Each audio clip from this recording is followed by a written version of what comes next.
It's been 7 years since the Asset Management Corporation of Nigeria, known by the street name AMCON, was set up.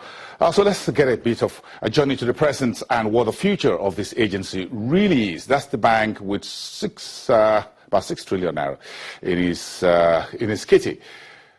Mr. Makrowani is an economist and the CEO at Financial Derivatives Company. Let's him bring us up to speed on this. Good morning, sir. Well, thank you very much for coming. Good morning. We appreciate that. Let's start from the journey to the present. By now, we should be celebrating 7 years of AMCON. Do you think there's any need to celebrate? Yes. The question is, what was AMCON set up to do? AMCON was set up at the same time as many other asset relief programs across the world in a coordinated attempt to deal with the global recession, because we had a global recession as well as a global financial crisis. Those are what we call 1 in 100-year probabilities. It happened last in 1928, then it happened in 2008. Now, the US had what they called the TARP, and the other countries did that.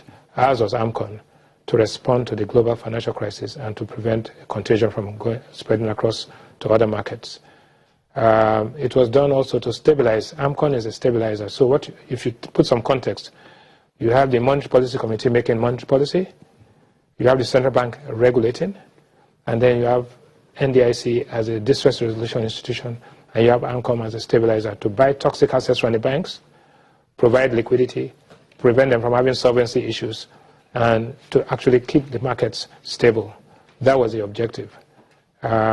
Today we are reporting a loss, 304 billion naira loss, significant amount, but it's about only less than 5% of the total budget of this country. In fact, less than that. It is about a quarter of what you would use as a subsidy for petroleum products. So if you say that is the loss that we sustain to maintain sanity and stability in the financial system and to keep the system working. You believe it's worth it? Absolutely, yeah. Folks are getting a little bit worried about the state of AMCON. Yes. Do you think there's a very genuine reason to be worried? Yes, there's 6 trillion naira is a lot of money. Yeah, but 6 trillion naira is nothing compared to what would have happened if it was not there. But let's first of all, let's step back a little bit and say what happened. AMCON made a loss of 304 billion naira, yeah? But last year there was a loss of 275, okay? Now, so the loss has actually declined. If you look at the gross earnings, it dropped sharply. 410 billion naira was the earnings in 2014. It's down to 141. Now, that's minus 65%. But more interesting is that the expenses dropped much more sharply.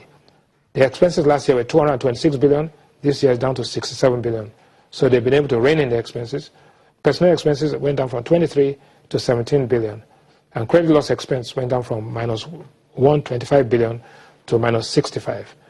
So in terms of stabilizing the ship, yes, it's happened. But this is consistent with the experience in other parts of the world. The stabilizing institutions are only as good as the economy itself. If this economy had recovered earlier, then you would have seen this. So there's a positive correlation between economic health and the profitability of the stabilizing institutions in every country. Well, when AMCON was set up in 2010, yes, essentially the banks were the poster boy for that TARP in our own arrangement, yes, here.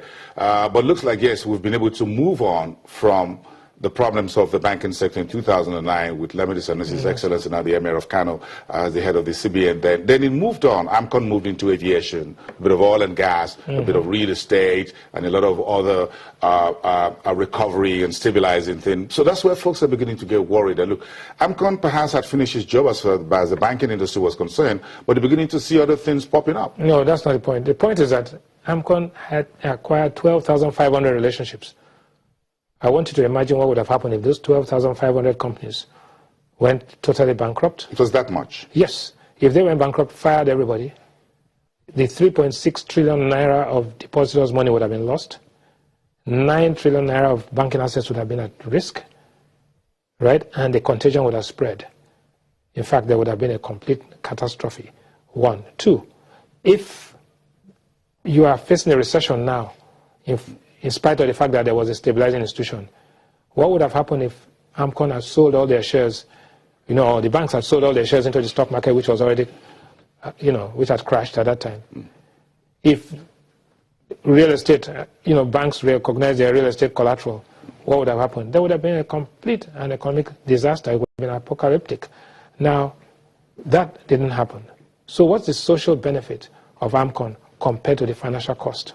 The financial cost is nothing compared to the social benefit of it, of having a stable system and orderly engagement with the system. Now, what has happened? These 12,500 relationships, about 37% of them have been, restructured. Of course, by the time you go to AMCON, you're already in trouble anyway. So those were troubled assets. They bought it at steep discounts, and then the banking system was able to catch its breath. The question you have to ask, is the banking system safe and sound, or are we going to have a situation where you need another intervention to buy toxic assets again? The truth is that the economy has not recovered as fast as we thought. As a matter of fact, the economy has gone to a tailspin. So if we see a recovery in 2017, 2018, then AMCON will be able to sell into strength. Right now, AMCON is holding those assets. They've sold a little bit. AMCON is sitting on so much assets. Folks are getting worried. What happens to this real estate? They're holding petrol stations, they're holding high-rise buildings, they're holding tank farms, they're holding economic assets.